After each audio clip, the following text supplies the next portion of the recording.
Hejsan! Välkomna till C&B Gunworks och denna andra filmen när vi renoverar en 1815-45. Vi har nu kommit till stocken och den är helt rensad på all metall. Och vi vill ju få en trären yta utan att behöva slipa på den. Och till det använder vi smedens hemliga skum eller foam som vi lägger på. Foamen innehåller lite grann syra. Så när man lägger på detta och borstar ytan här så får vi en, skulle jag tro, helt trären yta. Det är lite grann beroende på vad stocken har varit behandlad med tidigare genom tiden. Det löser upp smuts och skit och färgpigment. Så jag ska visa lite grann hur jag jobbar här då. Då lägger vi på ett tunt lager så här. Fördelen med detta också och inte tvätta med någon slags målartvätt eller grejer är ju att här tillför vi ju inte mer vätska i träet än nödvändigt. För vi vill ju inte att stocken ska svälla. Det kan ju bli komplikationer då. Då lägger vi på detta jämt. Och sen är det ju till borsta ytan.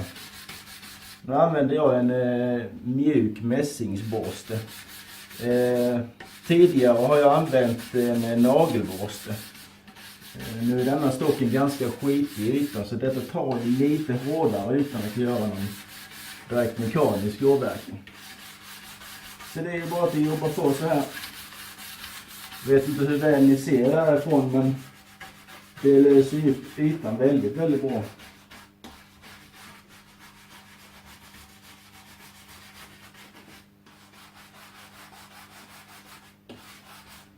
Och för er som tänker mecka själv eller försöka sig på något liknande så vill jag ju återkomma till det här med demonteringen. Att vid demonteringen ha tålamod. Speciellt när det gäller att ta ur ett gammalt lås som har suttit länge eller fjädrarna i framstocken som håller banden. För det är väldigt lätt att göra oreparerbara skador om inte man har tålamod. Och ett annat litet tips om man vill göra den absolut bästa rostlösningen som går att finna så är det att man blandar lite grann bromsolja eller bromsvätska och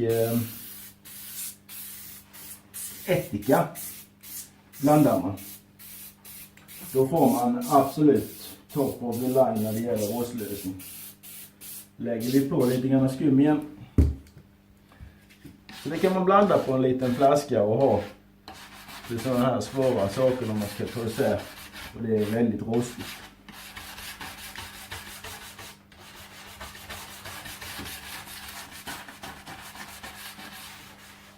Ni ser kanske därifrån att det här löser upp allting. Det blir alldeles brunt här skummet nu när jag borstar ytan.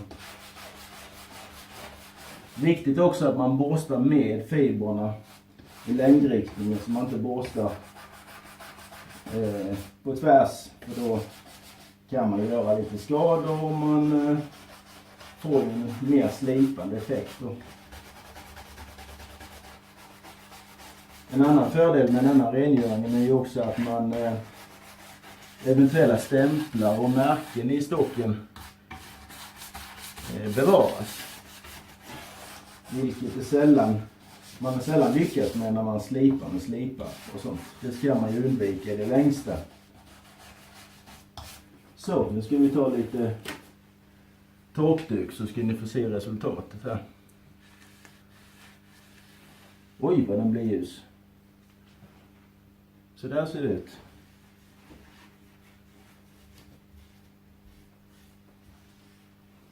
Det här är rätt starka grejer den här foamen med så att om det är någon som lyckas klura ut vad det är för någonting jag använder så ha gummihandskar på er. Man ska aldrig kompromissa med säkerhet. Den här stocken blir så väldans fin i träet så att det är nästan osannolikt. Så här jobbar man runt och man kanske behöver göra 2-3 sådana här beroende på nedskitning. 2-3 sådana här behandlingar på varje sida. Sen måste den ju givetvis torka. Jag kommer efter på torka med en trasa med lite grann ättiksvatten för att släcka ner det här innan jag lägger den i pannrummet på torkning.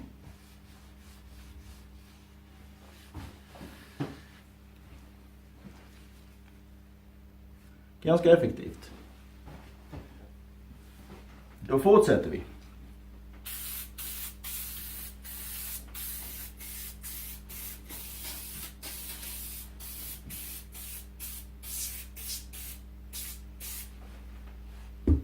Det här kan jag också nämna att kan man med fördel använda på mässing också om man ska grovrengöra mässing innan poleringen. För det kan vara lite svårt när man kommer med polertrissan på så här kraftigt ärgad mässing. Kan man få köra ganska hårt. Så vi kan prova. Lägger vi på lite damm med så får det ligga och verka medan vi borstar stocken.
Då ska vi se hur det går på mässingen nu.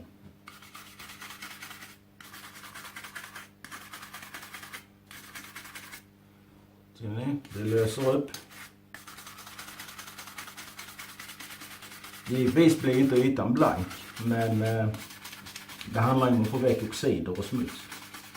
Sen är det lätt att polera.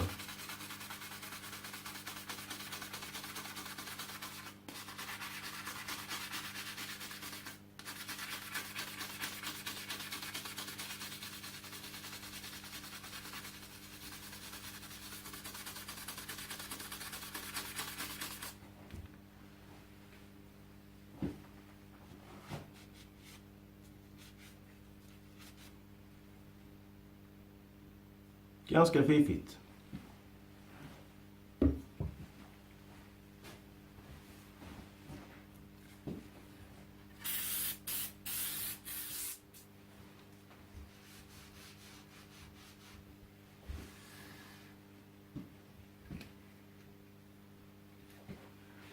Så, nu har vi tvättat hela kolven och ni ser ju säkert där själva hur väldigt mycket ljusare den har blivit. Nu ser den ju lite pigmenterad ut.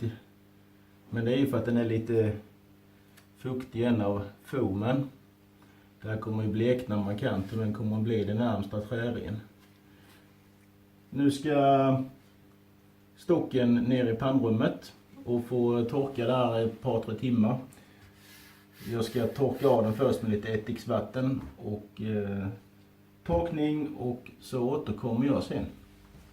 Vi syns. Hej!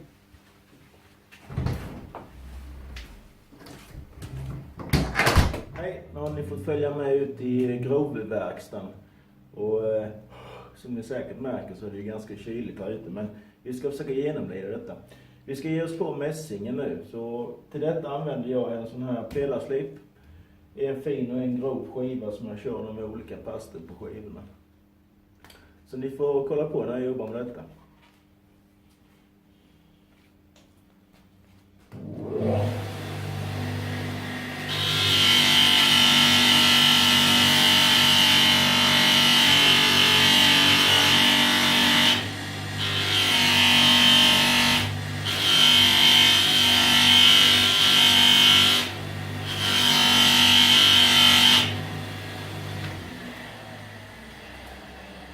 Jag vet inte hur bra ni ser här, men det tar ju ganska rejält med en gång.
Sådär. Nu är mässingen polerad. Nu flyttar vi in i verkstaden. Och vi är tillbaka i värmen igen. Nu ska vi torka av mässingen med avfettningsmedel. Och jag använder sån här bromsrengöring. Det är det effektivaste. Det tar bort fett, tycker jag. Och mässingen, som ni ser nu, den är ju nog så blank som den kan bli. Men den är ju täckt med slipvax, polervax. Så den ytan är fet och det vill vi inte ha. I nuläget kan det ligga ett tag utan att oxidera. Men vi ska bestryka den här mässingen med sån här coating ifrån Birchwood Casey. Den coatingen använder jag ju till stocken sen också, men jag kommer på att den funkar alldeles utmärkt till mässing och metall med. Men då ska man ju bara stryka ett ytterst tunt lager för att försegla. Mässingen blir ju inte evighetsbeständig ändå, men den blir bra mycket tåligare. Har man blankpolerat mässing och kommer ut i kanske lite taskigt väder, solkiga fingrar när man håller på och skjuter, så blir den fruktansvärt ful och får missfärgning och sånt. Så vi ska ta och rengöra. Och det här kan man få göra flera gånger. Nu är det bara en grovrengöring här. Sen så byter jag ju handskar också för att absolut vara smutsfri. Ni kan ju se det. Och det här ska göras extremt noga. Det är lika viktigt som poleringen i sig. Och som ni ser så fick vi ju vårbygeln ren på insidan också. Och det ger ju ett enhetligare intryck. Så det är viktigt med alla kanter när man rengör.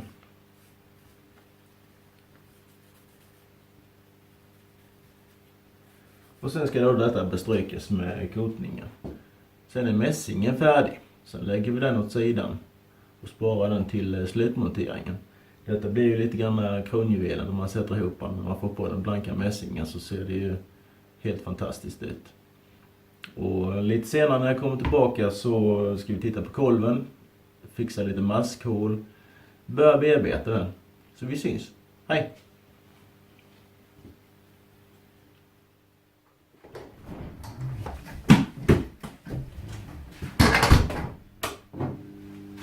Tjena! Nu har jag varit och hämtat kolven. Jag tror ni ser att det är ganska stor skillnad. Denna gången så har en del av pigmenteringen blivit kvar i den. Men det gör ingenting. Så ser det ut. Ren och fin. Innan var den ju helt svart. Nu undrar ni ju säkert varför jag står här med en tandpetare i munnen. Vi ska laga maskhål.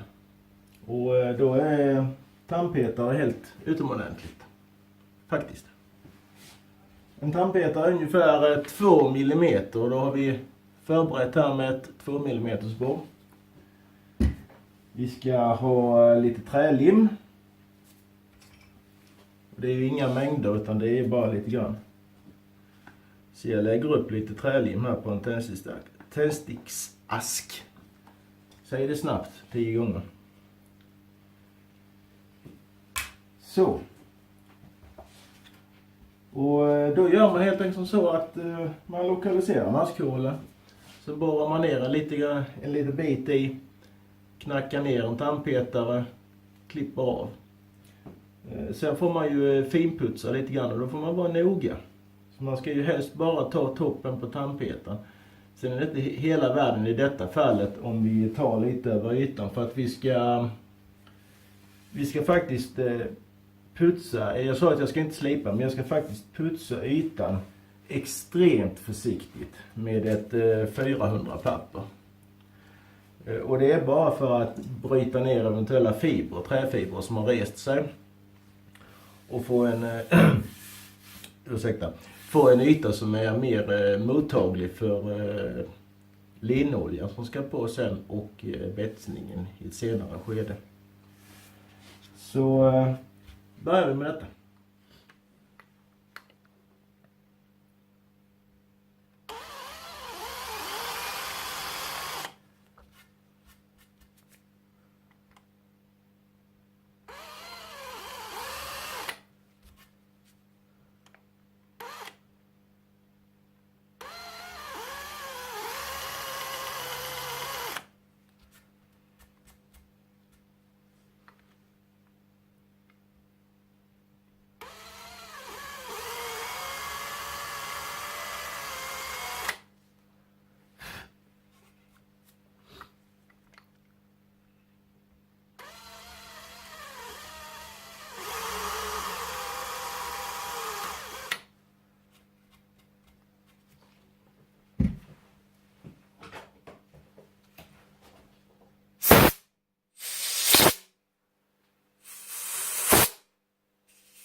Kan ju vara ganska tidsödande.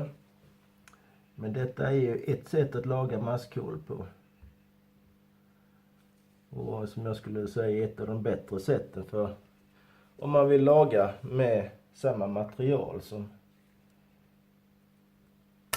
i stocken.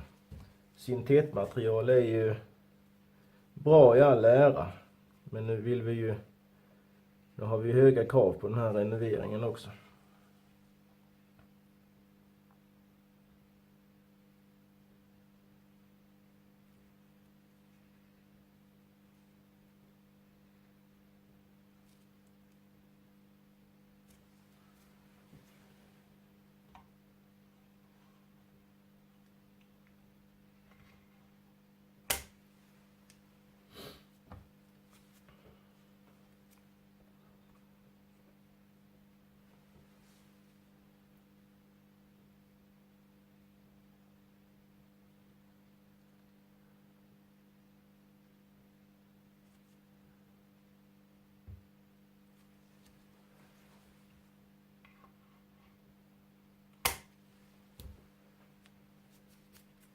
Så köper man en ask tandpetare så skulle jag väl säga att den räcker nog i flera mansåldrar om man ska bara ha den till detta. Sen så driver vi ner tandpetarna lite grann.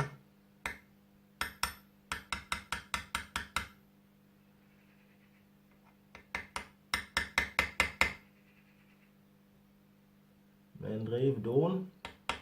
Det är inga hårda slag som ska till här.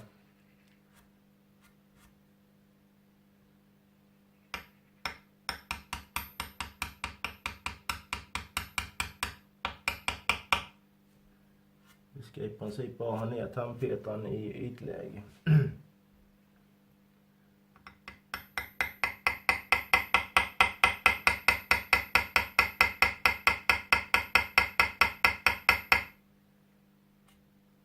Om det går, vill säga.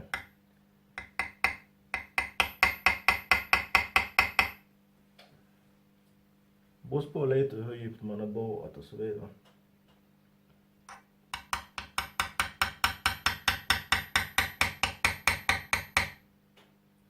Man hör ju lite grann på ljudet när den har bottnat. Och då vill vi inte slå hårdare.